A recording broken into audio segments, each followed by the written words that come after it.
Hey everybody, it's Lindsay Babooter and I'm here again being inspired by Philadelphia cream cheese. And this week it is the Honey Nut Philadelphia cream cheese. If you haven't tried this, you must. It's got little pieces of pecans stirred in there and a nice honey taste. It's absolutely delicious. Well, you might notice I'm in my pajamas tonight. It's been a pretty long week for me and an even longer week for my husband, who's being so nice and being cameraman for me right now as well. So I'm thinking comfort food. And since it's dessert week, I'm thinking what could be more comforting than apple pie and rice pudding. I can't decide between which one I want, so I decided why not make them both. I'll be making a combination of apple pie and rice pudding, and I'm going to be using Philadelphia Honey Nut cream cheese to bring it all together and give it an out of this world taste. Let me head over to the stove and show you what I've done so far. Now, a lot of rice pudding recipes take an hour or more to make, and we don't have that kind of time. I mean, I'm already in my pajamas. If I have to wait 2 hours to make my pudding, I'm going to be asleep by then. So I'm using a shortcut tip that I actually use for many recipes that I make throughout the week, and that is boil and bag rice. If you've never used it, you should give it a try. It's pre-measured rice in a little bag that all you have to do is pop it in boiling water and it's done in 10 minutes. This is white rice here, but even if you use brown rice, it would only take 10 minutes to cook. So that's a pretty good deal. So letting that boil for 10 minutes and forgetting about it is ready to go on its own. And in this pot up here is where I'm getting my pudding going.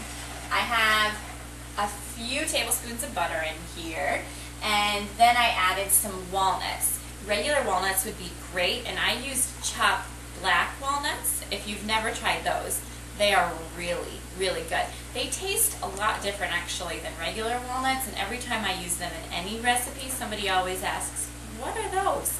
They almost have like a blueberry taste to them. I know, a little weird for a nut, but it's very delicious. So that's what's going on in there, and then I added some golden raisins, which plumped up a little bit in the butter, and they'll keep plumping up once they go in the oven for a few minutes. So that's been working for a little bit, turning my burner down quite a bit and adding some milk.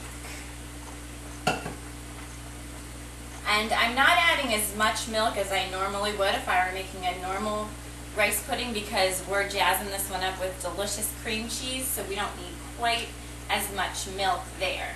And next goes my Honey Nut cream cheese,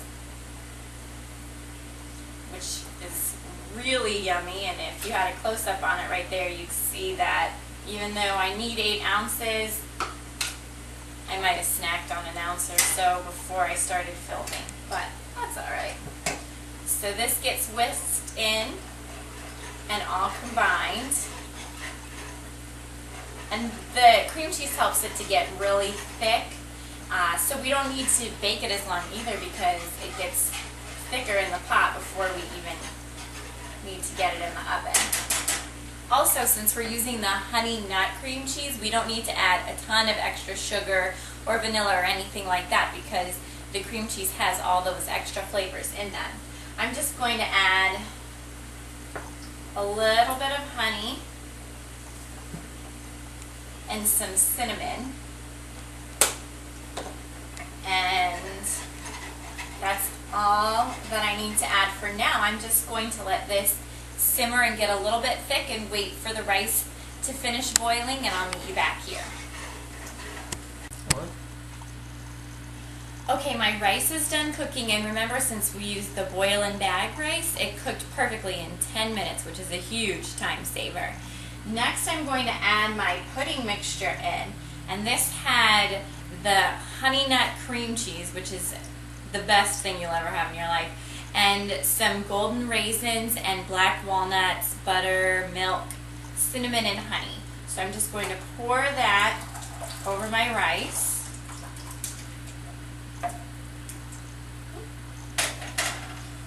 And stir that up. I'm also going to add 1 beaten egg, and that'll help hold everything together once it bakes. And stir that in. And let that hang out for a minute. Now remember that I'm combining rice pudding and apple pie. And this is our rice pudding portion, but we need to add our apple pie portion.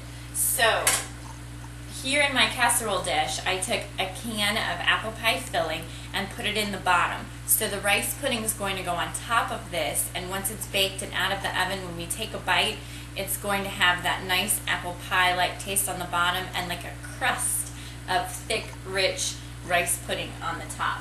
It's going to be so yummy, and it smells delicious already. It's like Christmas in April over here, and it's only going to get yummier as it cooks. Alright, so there we go. And then some cinnamon, extra cinnamon on the top for color.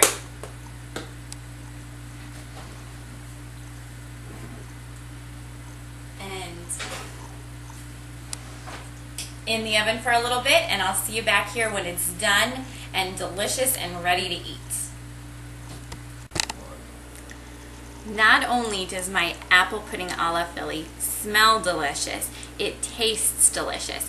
Combining two great comfort foods like apple pie and rice pudding is a great way to add comfort to a busy work week. I'm in my PJs and I can't wait to cozy down with 2 bowls of this pudding and my very hardworking cameraman. When you have a busy week and need a little extra comfort, I hope you choose this dish.